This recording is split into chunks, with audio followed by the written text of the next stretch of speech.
Halo semua, kembali lagi dengan saya Calvin. Kali ini saya akan membahas tentang Liga Top Eropa yang baru berjalan kemarin. Jadi ada dua liga ya yang kita bahas. Pertama Liga Inggris, kemudian Liga Italia. Kita mulai dari Liga Italia dulu. Oh ya, di Liga Italia ini mungkin dari beberapa dari kalian belum tahu ya. Jadi Liga Italia ini mulai lebih telat daripada Liga Top Eropa lainnya. Kalau Liga Top Eropa lainnya kayak Inggris, Spanyol, dan lain-lain itu mulainya tanggal 13 Agustus. Kalau liga ini baru mulai tanggal 20, kita 2021 lah. Jadi baru mulai sepekan lebih lambat lah gitu. Jadi kita bahas Serie A dulu, kita bahas dua tim yaitu Juventus dan AC Milan. Kita mulai dari Juventus dulu. Juventus lawan Bologna. Di atas kertas harusnya Juventus bisa menang karena Bologna ini juga tim yang gak seberapa bagus. Kalau nggak salah dulu papan tengah atau papan bawah gitu. Juventus memainkan formasi 3-5-2. Yang baru saya lihat itu ya si Cambias, itu namanya Cambiaso sama Timothy Weah.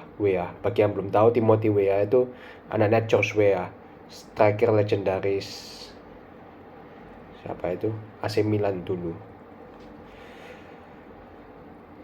Kalau Bologna bermain dengan formasi 4-2-3-1. Ya aku tahu paling cuma Lukas Korupski, dia pernah jadi kiper cadangannya di Roma, AS Roma.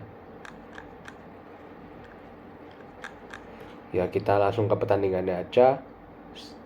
Secara mengejutkan Bologna unggul dulu ya lewat Lewis Ferguson di menit 24. Nah belakangnya mirip itu pelatihnya legendas Sir Alex Ferguson.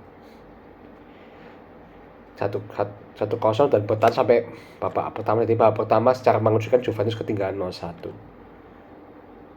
Waktu itu saya nggak bisa banyak ngomong juga soalnya aku nggak nonton live full babak pertama, jadi aku cuma nonton live itu babak keduanya doang. Jadi babak pertama aku cuma lihat di highlight gitu. Oh iya, by the way, kipernya itu ya Mattia Perin ya. Jadi kiper starternya Mattia Perin, bukan biasanya kan Chesney. Mungkin katanya Chesney mau pindah kalau di berita, nggak tahu benar atau enggak. Di babak kedua, ya mulai Juventus mulai menyerang dan bisa dibalas lewat Dusan Vlahovic di menit 80. Dan golnya itu bagus, kalau nggak salah golnya itu volley, jadi tendangan volley, jadi bagus golnya gitu. 1-1 ya. Kalau tak anggap Juventus kehilangan 2 poin. Kalau dilihat secara statistik, Juventus lebih unggul sebenarnya dari segala sisi. Cuma satu yang nggak unggul, dan itu cukup krusial, yaitu shot on target. Bologna lebih unggul. Kelihatan bahwa Bologna lebih efektif daripada Juventus. Ya, lebih efektif Bologna, meskipun shot on targetnya mereka cuma 10 shot, sedangkan Juventus ada 14 shot, cuma 1 gol. Jadi lebih efektif Bologna gitu, dan lebih berbahaya lah peluangnya. Jadi ya ini bagi Juventus kehilangan 2 poin, sesimpel itu. Dan ini pekerjaan yang berat bagi Allegri. Kemudian kita lanjut ke AC Milan. Nah ini juara bertahannya Serie A musim lalu.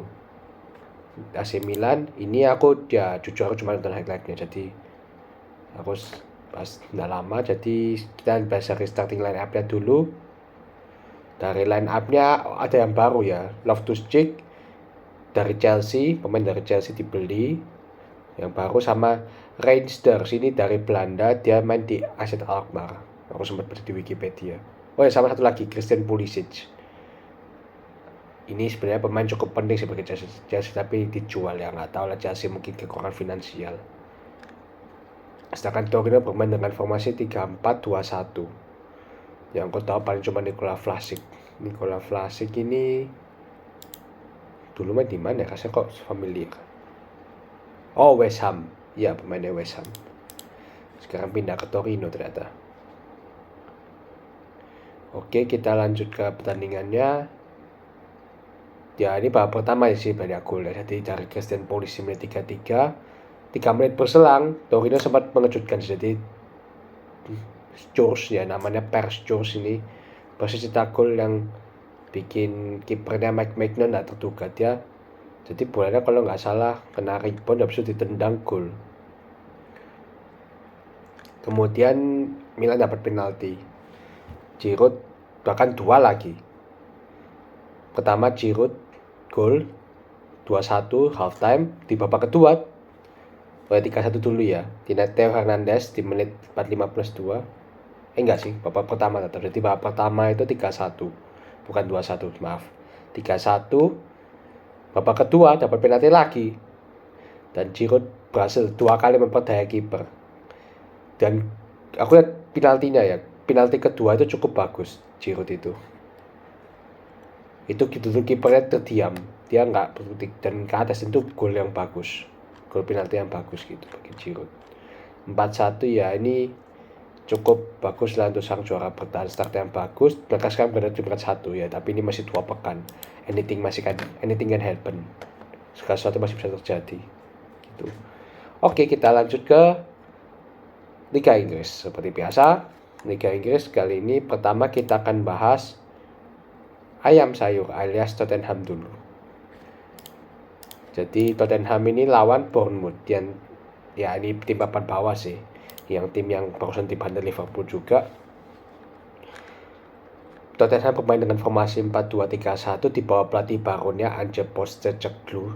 Ini mantan pelatih Australia dulu, timnas Australia. 4-2-3-1, Richarlison sudah di ujung tombak. Kemudian Bournemouth juga bermain dengan formasi 4-2-3-1 sama juga. Yang aku tahu paling cuma Solanke, Neto, Kluivert, itu doang yang aku tahu. Billing Shop ini nggak ngerti aku. Main dari mana ini? Lanjut ke pertandingannya, di menit 17 Tottenham unggul dulu lewat James Maddison. Nah ya habis itu, tapi ini serunya ya, dua tim ini menyerang, jadi Bournemouth pun lawan. Tapi ya ini juga parah sih, bahkan Bournemouth pun bisa melawan Tottenham. Harusnya kan Tottenham mendominasi, tapi ternyata nggak juga. Posisinya 57-43, jadi nggak beda jauh. Istilahnya gitu. Di babak kedua, ya Kulusevski masih cetak gol lagi di menit 63. Oh ya, James Maddison pemain baru, jadi Maddison cetak gol dulu di menit 17, kemudian Kulusevski cetak gol lagi di menit 63. Apa ya emang layak menang sih ya, bagus lah menang. Lawan Bournemouth juga, kalau sampai nggak menang nggak parah. Dan kembali lagi si Richarlison udah cetak gol lagi ya. Richarlison ini striker tapi 30 laga cuma 1 gol. Parah banget ini pemain. Striker loh dia. Luar biasa ini orang. Parah. Kemudian ya ini by the way kan di posisi ketiga ya mereka. Statistiknya ya Tottenham unggul segalanya ya layak sih. Berarti kalau AC Milan singkat aja lupa juga statistiknya itu ya AC Milan unggul segalanya juga. Jadi layak menang. Kita lihat ke Liverpool, langsung ke Liverpool lawan Newcastle. Nah ini cukup seru. Ya kalau lihat dari peringkat musim lalu ya. Karena ya Newcastle itu dulu musim lalu di atasnya Liverpool. Karena Newcastle lolos ke Champions League sedangkan Liverpool enggak. Kita lihat line-up-nya dulu. Liverpool bermain dengan formasi 4-3-3. Alisson, Robertson, Van Dijk, Matip, Alexander-Arnold, McAllister pemain baru, Endo pemain baru, Szoboszlai pemain baru. Jadi midfieldernya itu 3 pemain baru semua. Yang depan ya pemain lama, Luis Diaz, Cody Gakpo, Salah. Gakpo ya setengah lama lah, soalnya masih baru setengah musim lalu juga, berarti baru 6 bulan gabung ke Liverpool. Jadi yang bisa dibilang baru ya 3 pemain tengah ini baru semua. Pemain baru gitu. Dengan Van Dijk sebagai kapten barunya. Ya ke Newcastle kita lihat formasinya Nick Pope, Trippier, Star, Botman, Burn, Tonali, Guimares, Tonali pemain baru by the way. Tonali musim lalu kan masih AC Milan. Guimares, Joelinton, Almiron, Isak, Gordon ini aku lupa dari mana ya. kok rasanya. Oh, Everton ya, ini juga pemain baru, makanya kau pernah dengar. Jadi kalau dari Liverpool ada 3 pemain baru, kalau di Newcastle ada 2 pemain baru, Tonali sama Gordon. Kita masuk pertandingannya. Ya apa ya, gol pertama Newcastle dicetak oleh Anthony Gordon di menit 25. Itu berkat siapa? Trent Alexander-Arnold. Nah ini memang parah ini pemain, serius. Ini ada yang bilang kan, dia kalau crossing nyerang bagus, kalau defense amburadul.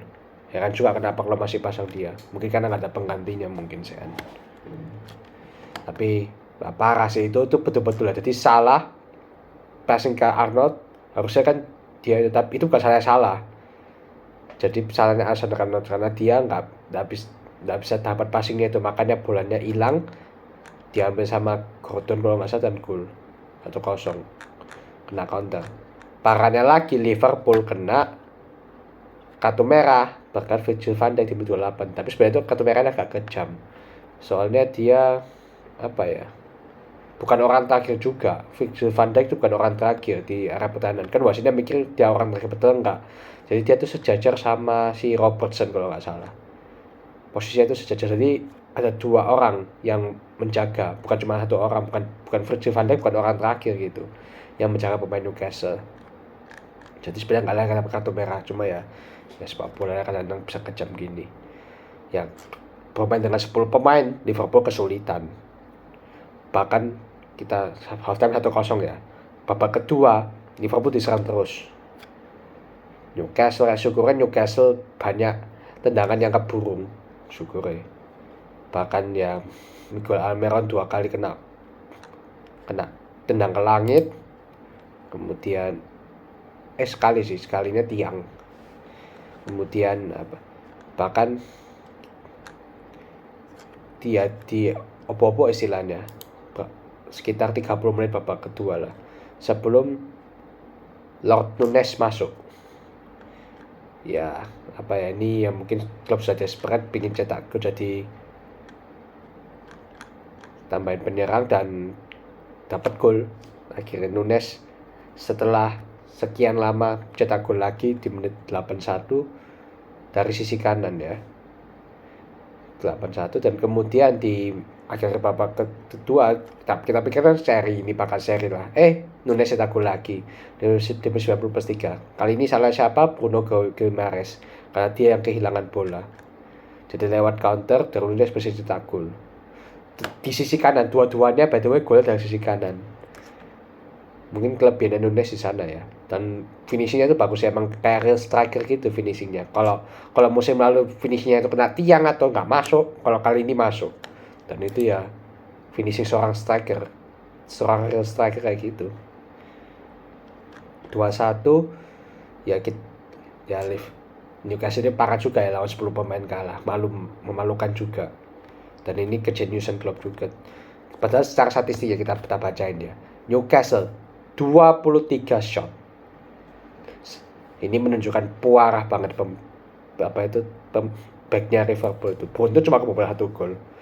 23 shots loh. Newcastle bisa dapat 23 tembakan. Liverpool cuma 9. Shot on target 8/4, possession 60/40, passing sebenarnya kalau dari statistik ya Newcastle yang menang, tapi ya hebatnya Liverpool juga counter, yang bikin mereka menang counter. Inilah sepak bola. Jadi statistik itu nggak menjamin menang lah istilahnya, nggak menjamin hasil bagus. Bisa jadi statistiknya bagus tapi kalah kayak ini. Tapi ya Liverpool lebih layak menang sih emang. Walaupun dengan 10 pemain mereka mainnya lebih bagus daripada si Newcastle ini. Dan ini kemenangan penting buat Liverpool, sekarang mereka berada di posisi 4. Dan ya spill ticket. Ya ranking pertama siapa ya, tetap City. Jadi aku harap City sekarang tergeser lah, gitu aja. Itu aja sih dari saya. Terima kasih sudah menonton video ini.